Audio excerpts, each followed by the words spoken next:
Jusqu'à présent, tous les isomères que vous aviez rencontrés avaient des formules planes différentes. À partir de maintenant, vous devez savoir qu'on les rassemble sous le nom d'isomères de constitution.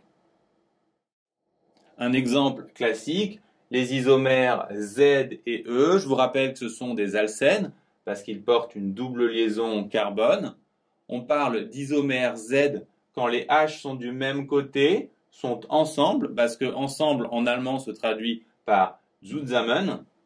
Et dans ce cas-là, le nom de la molécule commencera par un Z entre parenthèses. Quand les H sont à l'opposé l'un de l'autre, sont en diagonale, à l'opposé en allemand se traduisant par entgegen, on parle d'isomère E. Si on regarde les représentations planes de ces deux molécules, on doit s'apercevoir qu'elles sont identiques. Pour ça, il suffit de retourner cette molécule. Par contre, comme on l'a vu dans la vidéo précédente, il se peut que leur représentation en 3D diffère. Et dans ce cas, si les formules planes sont identiques mais les représentations de Cram sont différentes, on parle de stéréoisomérie. Ainsi, les différences entre deux stéréoisomères, comme ici, apparaissent quand on passe en 3 dimensions. Enfin, si comme dans cet exemple, les deux molécules sont chirales et imagent l'une de l'autre dans un miroir, alors on dit qu'elles sont énantiomères. Si on s'intéresse au type d'isomérie pour deux molécules à 2 carbones asymétriques, il existe plusieurs possibilités. Alors regardons d'abord sur cet exemple. La première question qu'on va se poser, c'est est-ce que les molécules A et B sont identiques? On doit d'abord constater qu'elles ont les mêmes branches en bas. Par contre, il y a permutation des branches du haut, donc les molécules sont différentes. Ensuite, on va comparer la molécule B à l'image de la molécule A dans un miroir pour savoir s'ils sont énantiomères. Donc on va tracer l'image de la molécule A dans un miroir. Pour regarder si ces deux molécules sont identiques, on va retourner celle-ci, ce qui va envoyer le CH3 à gauche, c'est bien le cas. On l'a vu dans la vidéo précédente, les branches de devant vont se retrouver derrière, donc le OH va se retrouver derrière, le Cl aussi. Donc la molécule B est identique à l'image de la molécule A dans un miroir, elles sont donc énantiomères.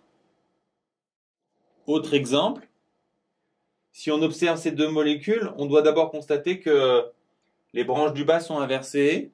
Donc on va tenter de retourner la molécule B pour voir si par hasard elle n'est pas identique à la A. Donc si on la retourne, ça va envoyer le CH3 à gauche, le C2H5 va être à droite. Pour les branches du haut, H et OH, on va permuter. Donc le OH qui était derrière va se retrouver devant. Et de même pour le Cl. En fait, les molécules A et B sont identiques, tout simplement. Dernier cas de figure. Si on observe ces deux molécules, on voit que les branches du bas sont identiques. Les deux branches en haut à droite aussi. Par contre, il y a permutation des branches en haut à gauche. Donc, les molécules A et B sont différentes. On va ensuite se demander si elles ne sont pas énantiomères. Et pour ça, tracer l'image de la molécule A dans un miroir. Et pour comparer ces deux molécules, on va retourner celle-ci. On voit ainsi qu'elles ont les mêmes branches en bas, les mêmes branches à gauche. Par contre, il y a un changement dans les branches en haut à droite. Donc la molécule B n'est pas identique à l'image de la molécule A dans le miroir, ni à la molécule A. On parle de molécules qui sont des diastéréoisomères. Pour déterminer le type d'isomérie entre deux molécules, demandez-vous d'abord si elles ont la même formule plane. Si c'est non, ce sont tout simplement des isomères de constitution. Si c'est oui, prenez la molécule B et retournez-la, éventuellement faites des rotations autour des liaisons simples pour regarder si elle n'est pas identique à la molécule A. Si ce n'est pas le cas, vous avez affaire à des stéréoisomères, et dans ce cas-là, 2 cas de figure, soit B, par des retournements, est identique à l'image de A dans un miroir, et dans ces cas-là, vous avez affaire à des énantiomères. Sinon, vous avez affaire à des diastéréoisomères. 2 remarques pour finir.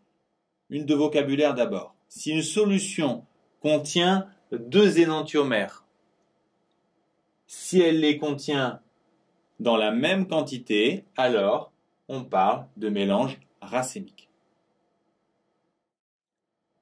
Dernière remarque, vous devez savoir que deux énantiomères ou deux diastéréoisomères ont des propriétés chimiques différentes, ce qui n'est pas surprenant puisque c'est la raison pour laquelle on s'est intéressé à la chiralité.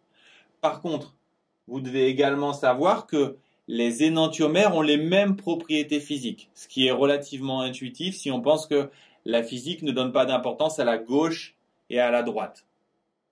Et par contre, les diastéréoisomères, eux, ont des propriétés physiques différentes.